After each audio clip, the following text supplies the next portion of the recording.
Can I ask you a question because I'm Jewish? Yes. Can I ask a question about money because I'm Jewish? Something like that? Close. Can I ask a question about money because I'm Jewish?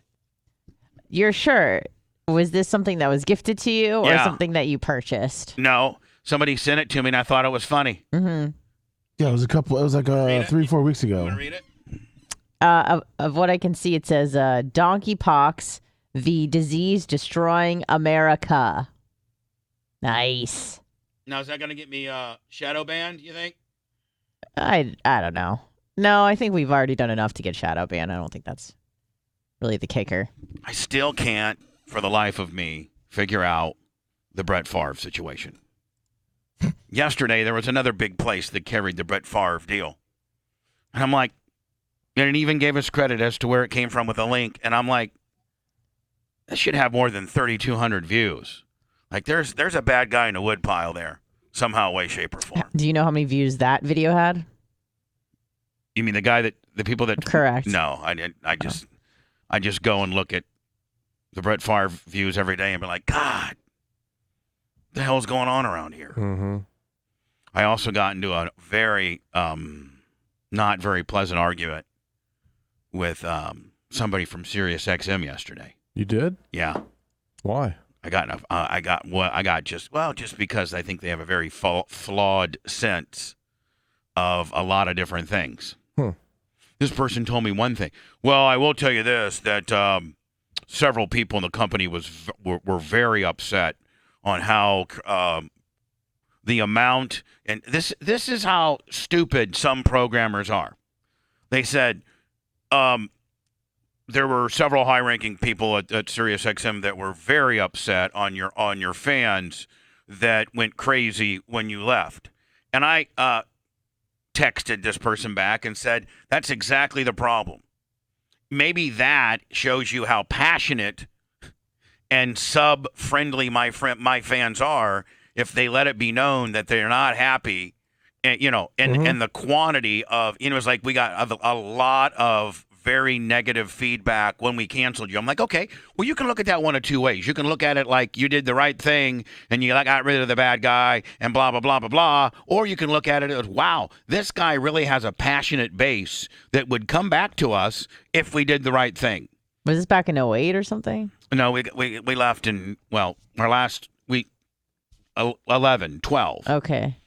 December 31st of 11 was our last day under contract. So you were just bringing this up from the past about when this happened? Well, because I've been working them.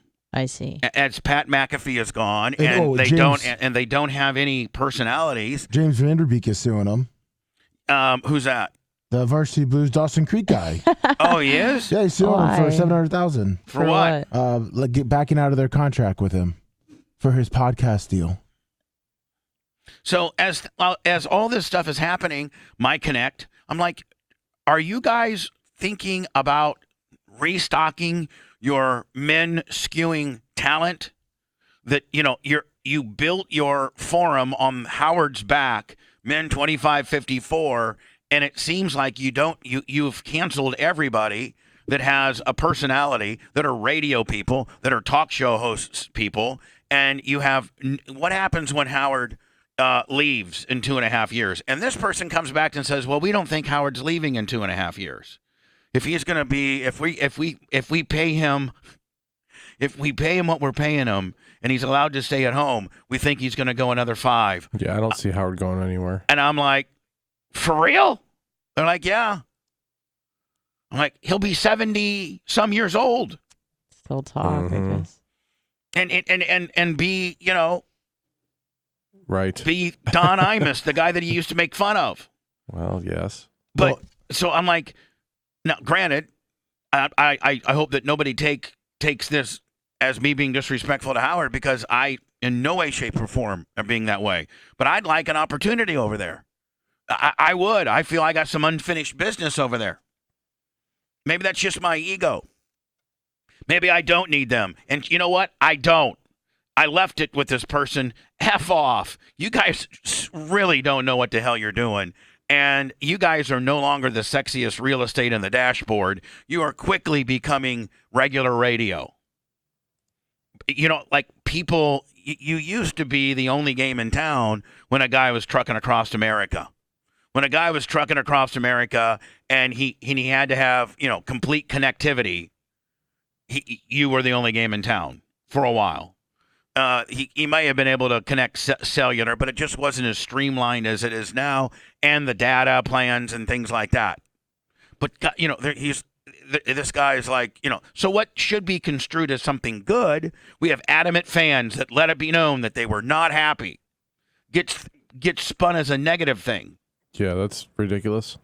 Pat McAfee just left. Well, Guy left. Pat McAfee, well, no, he never even got on. They kind of canceled it after signing the contract, which is why he's suing. But Pat McAfee kind of talked about it yesterday. He pretty much said, like, Sirius didn't negotiate with them, but they don't, really know what we have. And then one of his guys like, well, they just gave Coco $150 million, which I think that's one reason, because they never made him an offer. Sorry, Conan O'Brien. Yeah. Conan O'Brien. They just gave him $150 million. Yeah. Mm-hmm. Conan O'Brien. Yeah. They gave him $150 million. Well, it came out a couple weeks ago, too, that Rachel Maddow turned down a $40 million a year offer from Sirius. Oh. And that's their mentality. Rachel Maddow. Mm-hmm. Not Opie and Anthony, not Bubba the Love Sponge, not Phil Hendry, not regular, not, Kid Chris, not just, good radio personalities that would remove themselves from terrestrial radio and make you have to go sub to their channel. No, my one source says that we're interested in 18 to 34-year-old African Americans. I go, that's a great demographic to be interested in. Unfortunately, I don't think that demographic's buying subscriptions to anything. Yeah. I'm just saying. They get it for free. So anyway, I got into, that's probably why I didn't get to sleep. And I was because I was kind of, I had like an adrenaline dump on this guy. Mm-hmm. I cut a promo on him bad. So needless to say, I probably really burnt that bridge. You never do that. Hello. Hello. Hey, that's the Northeast Fuel Hauler. How you doing, Bubba? Hey, buddy. Hey, speaking of this Sirius thing, I've said a long time ago, once you left Sirius, that Sirius is going to just go away, period. Well, not go away, but the satellite radio, because everybody's got the smartphone, and it's a new platform. 95% of people have smartphones, especially us FTEs, and we can get anything we want on our smartphone versus having to subscribe, buy the equipment, and if you look at how Sirius started, it wasn't even in dashboards when they first started. You had to buy a little head unit kind of deal, and then they made deals with the manufacturers, and it became a button on the dashboard. That was its heyday. And it'll probably always still be a button on the dashboard, but now the connectivity by your phone and your smartphone, from the consumer has now advanced ahead of the dashboard. Yeah. Like people just use the dashboard to plug into, so it runs through their system. That's it. People aren't really using the dashboard for programming. They're using the dashboard as the amplifier to amplify their programming that they get from their phone. Am I right? That's the only thing you're using your dashboard for, is to pump it through your system. That's it. Oh, absolutely. On my 900, it comes through with Sirius. I don't use it. I have no reason to. Just like I said. Good. We're on to something. We're just going to keep doing our thing digitally and keep growing our thing digitally. Our Facebook and our YouTube numbers are exploding right now. That's where we're headed. That's, we're going to basically be like a podcast, a YouTube, and a Twitch thing with some small terrestrial affiliates. That's where we're headed. That's not where we're headed. That's where we are. You don't need. Oh, nice. You don't need Sirius. God damn, are you having a seizure? No. Stroking out like that guy's dad? No. On Dirty Bird? All right, buddy. We love you. Fuel is fuel now. Is it getting better on the fuel deal? You're on the front lines of fuel pricing, and back when it was at its worst, you were saying about how the refineries were full, but they are only allowing you a certain amount, and it was a big trying to find the refinery that would fill up your tanker. What's the conditions like now?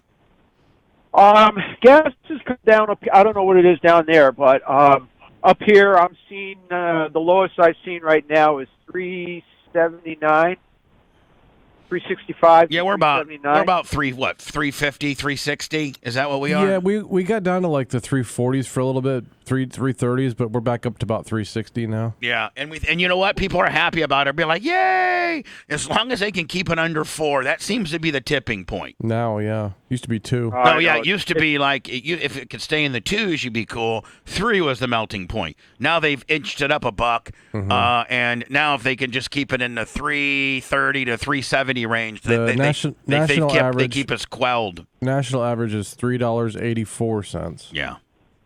Well, the talk around I'm hearing is that the winter is going to be a problem. Oh yeah, they got to change blends. You got to Bubba. change blends. Yeah, blends.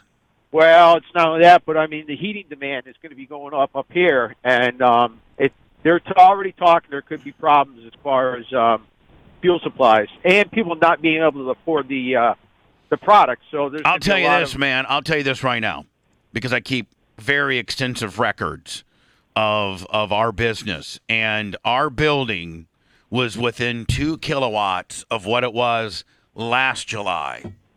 And so it was, virtually the same.